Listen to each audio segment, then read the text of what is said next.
Welcome to my channel Maths with Mohanty sir. Children, you already know what is fundamental theorem of arithmetic. Okay, in the chapter real numbers it has been taught.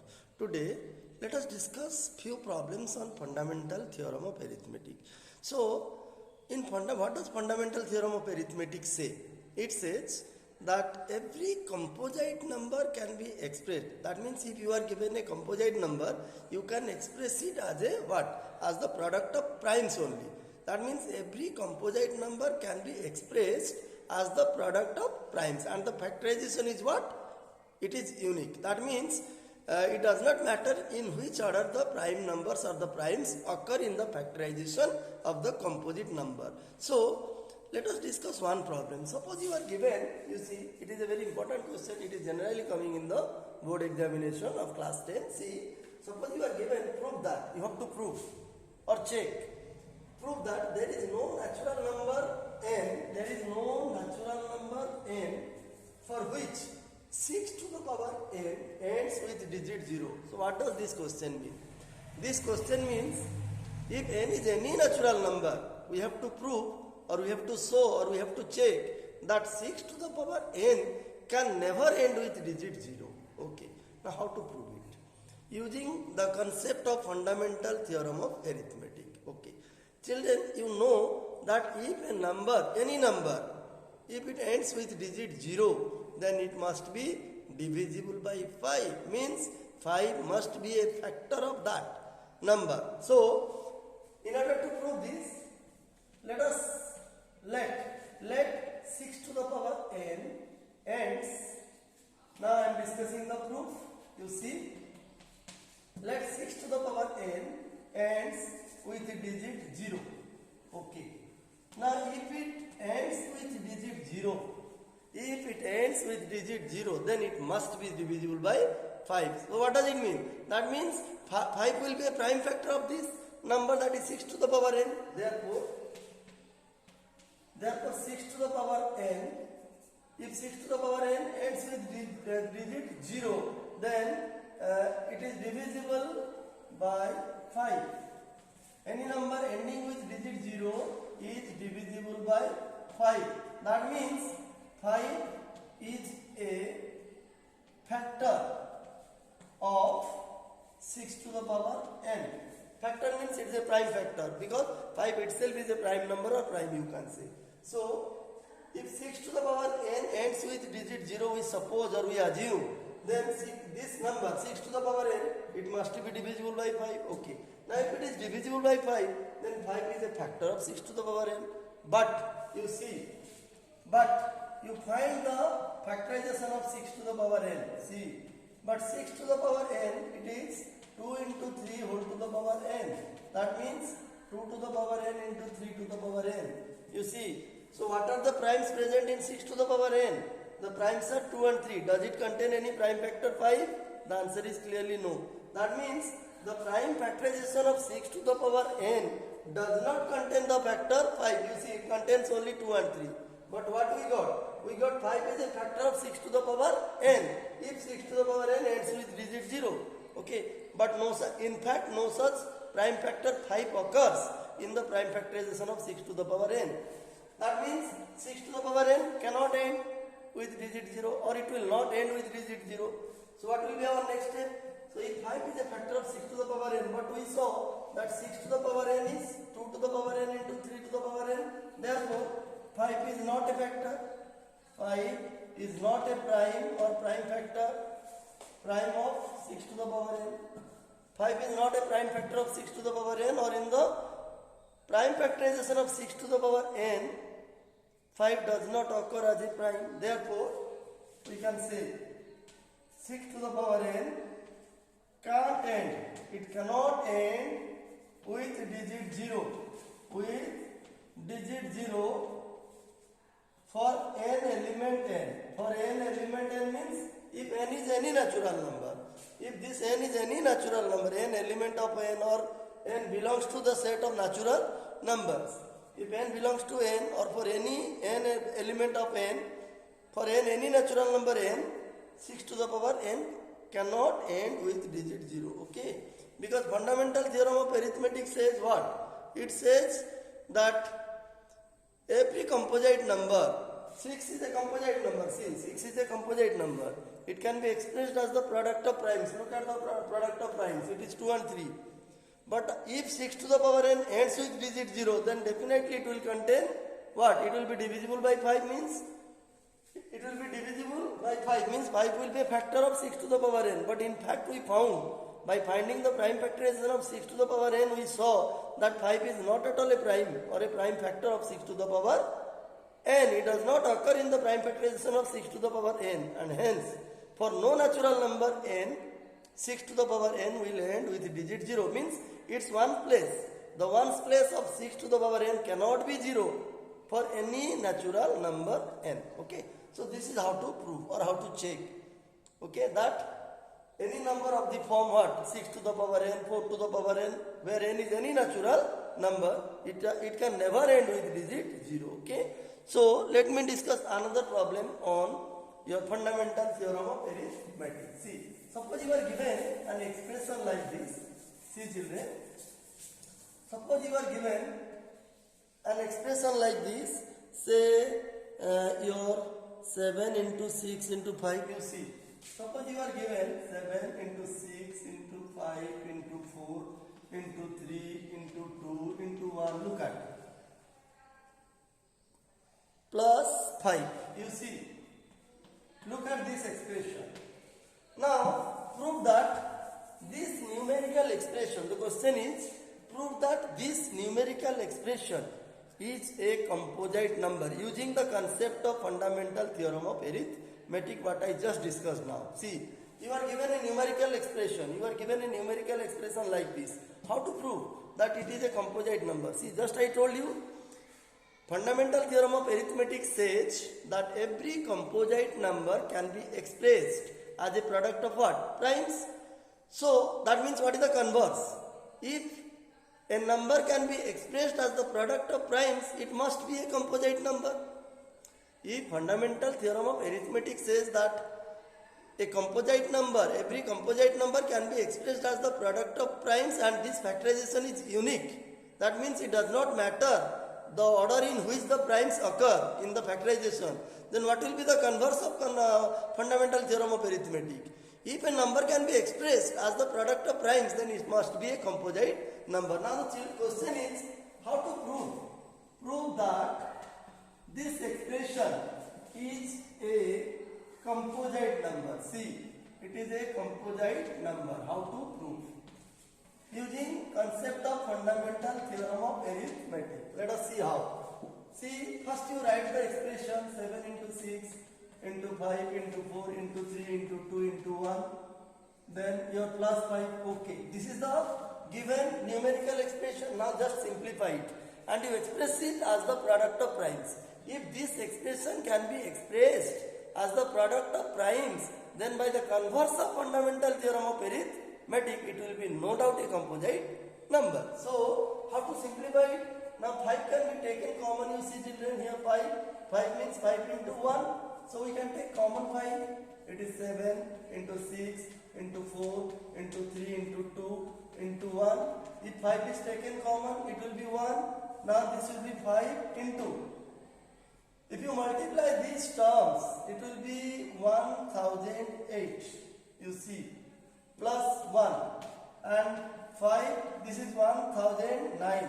Now look at 5 is what number? 5 is a prime number, and what about 1009?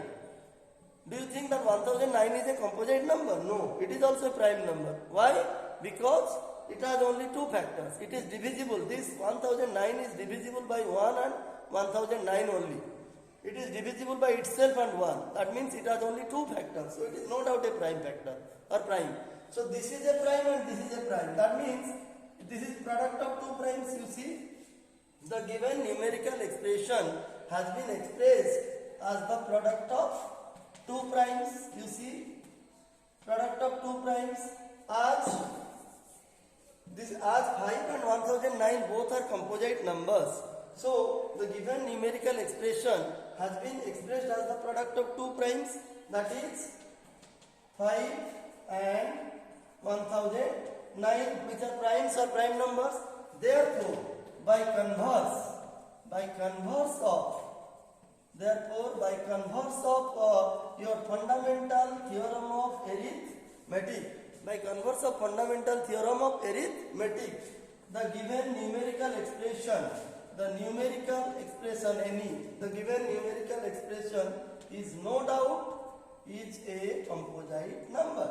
Okay, it is a composite number, because as every composite number can be expressed as the product of primes by fundamental theorem of arithmetic, then the converse is that if an expression can be expressed as the product of primes, means as it is the product of primes, no doubt the given expression will be what number? It will be a composite number. So this is how to apply the concept of fundamental theorem of arithmetic to problems. Okay. Now let us discuss another question on Euclid division lemma and Euclid division algorithm. Okay. See children, I hope whatever I discussed you must have understood. See, suppose you are given a question like this. Prove that n square minus n is divisible by 2. Divisible by 2, where n is some integer. Okay, n is some integer. That means for every integer n, what? Your n. What is the question? For every integer n, you prove that. See, for every integer n, you prove that n square minus n is divisible by 2. For every integer, every positive integer, yes. For every, prove that n square minus n is divisible by 2, where n is some positive integer.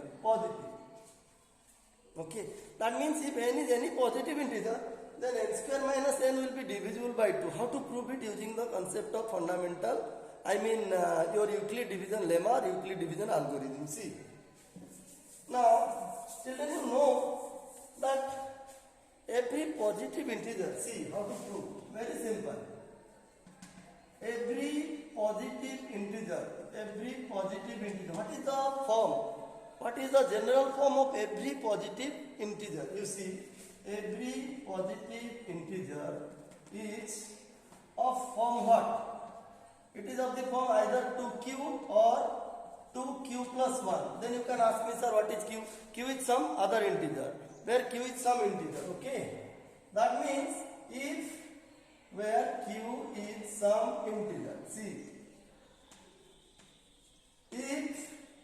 if q is some integer, then every positive integer it will be of the form 2q or 2q plus 1.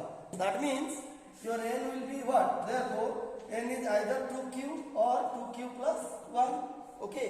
Now, so every positive integer, you see, every positive integer is of either of the form 2q or 2q plus 1. Okay, where q is some integer. Then n will be either 2q or 2q plus 1. Now you take n equal to 2q and find the value of this. You see. Now you see, if n equal to 2q, let us find out n square minus n. So n square means it is 2q square minus 2q. See, n. So this will be 4q square minus what? 4q square minus 2q. Now you take common. What will be common? 2. You can take 2q common. If you take 2q common, it will be 2q minus 1. Now see, 2 is a factor of this n square minus n. Look at, as it is 2 into q into 2q minus 1. No doubt 2 is a factor of n square minus n. That means clearly n square minus n is divisible by 2. That means you see, this implies 2 divides your n square minus n. Therefore, n square minus n is divisible by what? 2. So, children, what did we see? We saw that if n equal to 2q, as I told you, every positive integer, it is of the form either 2q or 2q plus 1. Okay. So, by taking n equal to 2q, we saw that n square minus n is clearly or no doubt divisible by 2. Okay. Now let us take n equal to 2q plus 1 and see whether n square minus n is divisible by 2 or not. Okay. Now consider the second case. Now the first case is over. Now take n equal to, if n equal to say 2q plus 1, see n equal to 2q plus 1, then find out n square minus n. N square minus n. It will be 2q plus 1 what? Whole square minus 2q plus 1. Now you find out, apply the a plus b whole square formula identity. See? So this will be 4q square plus 1 plus your 4q minus 2q minus 1. Then plus 1 minus 1 cancel. It is 4q square. 4q minus 2q is plus 2q. Now you take common again 2. Again you take common 2. 2q you can take common. If you take 2q common, it will be 2q plus. See, if 2q is taken common, it will be 2q plus 1. That means, you see, 2 is again. That means, this is 2. This 2 is a factor. Therefore, 2 divides your n square minus n, because you see 2 is a factor of n square minus n, because n square minus n is 2 into q into 2q plus 1. So no doubt 2 is a factor of n square minus n. That means n square minus n is divisible by 2. Divisible by 2.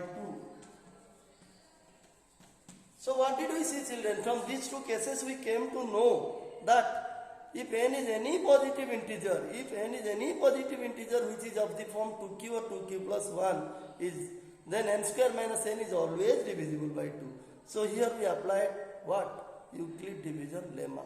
In order to prove this truth, that n square minus n is divisible by 2 for any positive integer n, where n is any positive integer, we have to use the concept of what? Your Euclid division lemma. Children, I hope whatever applications I discussed on Euclid division lemma and fundamental theorem of arithmetic of the chapter real number, these are very, very important. I hope you must have understood all these. Okay? And if at all you understood, you can easily solve any problems like this. You can prove this type of question if at all it came in the exam. Okay, children, I hope you must have understood what I discussed. If at all it is true, please hit the like button and subscribe my channel. Okay, I am going to discuss more and more interesting problems from different chapters in the next class. Okay, thank you.